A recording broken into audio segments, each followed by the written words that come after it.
A new FDA report links the deaths of 10 children to COVID-19 vaccines.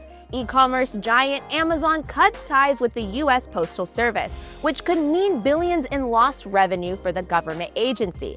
Canada sets an absolutely disturbing new global record, and the White House administration is freezing immigration from all high-risk countries following the deadly attack in D.C. We'll get into all that and your quick hits right now. What's up, guys? Welcome back to the wrap-up, where we break down the biggest stories of the week that you might have missed but definitely need to know. I'm your host, Selena. First up, a high-ranking official from Food and Drug Administration is calling for accountability after a recent report by career staff revealed the deaths of at least 10 children may be linked to receiving the COVID-19 vaccine.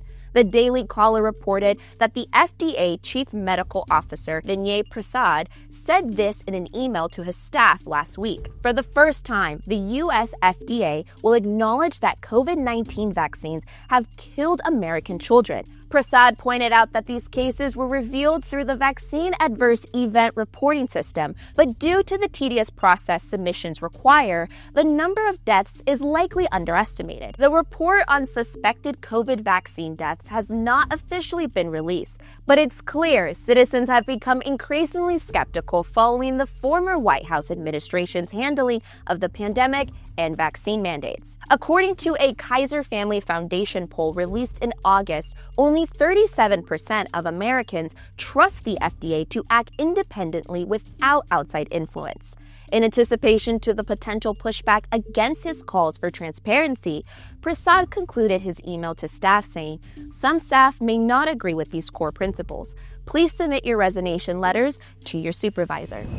Up next, e-commerce giant Amazon is cutting its long-standing ties with the U.S. Postal Service as the company expands its delivery network. The Washington Post reported that Amazon has been a massive customer for the USPS, totaling over $6 billion in revenue this year. While USPS handled 6.9 billion parcels last year, Amazon wasn't far behind, handling 6.3 billion. Last year, the USPS reported a $9.5 billion loss as physical communication continues to decline and the private rival companies continue to expand. President Trump has called the agency, quote, a tremendous loser for this country, and has proposed the idea of merging the service with the Commerce Department. E-commerce analyst Huzas Kazikines summed up the situation saying, quote, USPS needs Amazon a lot more than Amazon needs USPS. Amazon has all the cards in their hands in this case. In our next story, the Canadian government has released the annual report on its euthanasia program, revealing that 16,499 people were killed via the program in 2024, a 6.9% increase from 2023, and a new record globally. The disturbing program called Medical Assistance in Dying, or MAID, granted almost 75% of all requests in 2024. Euthanasia is now the fourth leading cause of death in Canada as a result. This means that 1 in 20 Canadians' deaths each year are the result of being euthanized. Fox News Digital reported the multi-million-dollar global lobby behind these programs now includes over 90 organizations, and they're even pushing for, quote, mature minors to be allowed the medical autonomy to consent to death. Back in November, the Daily Wire reported that the advocacy group Dying with Dignity Canada is recommending that children as young as 12 years old should be included in the program. Dr. Aaron Carity, director at Ethics and Public Policy Center, warned that the program was always a slippery slope, saying, quote, once you cross the line of allowing doctors to kill patients, then it's very hard to argue that there should be any limitations.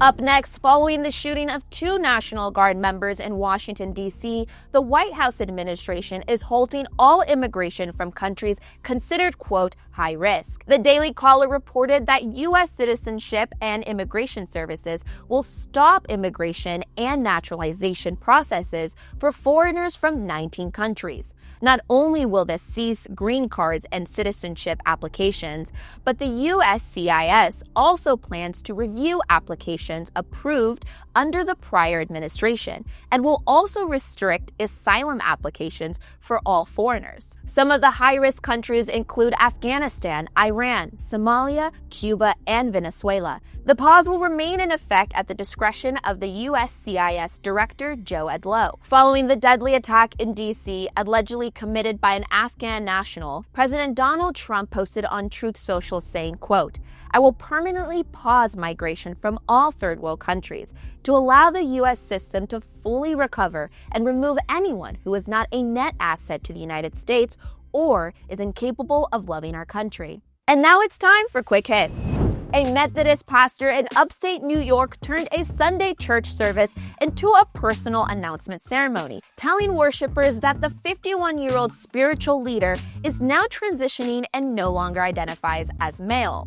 Portland's annual Christmas tree lighting ceremony took a bit of a turn this year, removing all reference to Christmas, simply calling it the tree, hanging Palestinian flags, and even having chants of Free Palestine from the stage. Jose Francisco Havel is being charged with throwing 2 Molotov cocktails into the downtown Los Angeles Federal Building, which houses ICE and involves immigrant processing. Fortunately, the devices did not ignite and no one was injured. California Governor Gavin Newsom is pushing for a retroactive billionaire tax targeting the roughly 220 billionaires residing in California in 2025, which stipulates that even if they flee the state this year, they would still have to pay the tax. While he claims to only be going after billionaires, the precedent set is concerning for all those leaving the Golden State. St. Susanna, a Catholic church in the Boston suburb of Dedham, displayed a nativity scene outside the church with an empty manger and a sign that says, "ICE was here," followed by contact information for a group that monitors immigration operations in the state. And in case you were thinking about hopping in a Waymo, maybe reconsider. While police were having a standoff at an intersection in LA, a Waymo carrying a passenger drove directly through the line of fire. According to Waymo, no shots were fired while the Waymo passed by and the passenger made it to their destination unharmed. That's a wrap for this week. Make sure to like, subscribe, and leave a comment telling us what you thought about these stories, and we'll see you back here next week on The Wrap-Up. Thank you so much for watching. In order to keep PragerU videos free, please consider making a tax-deductible donation today.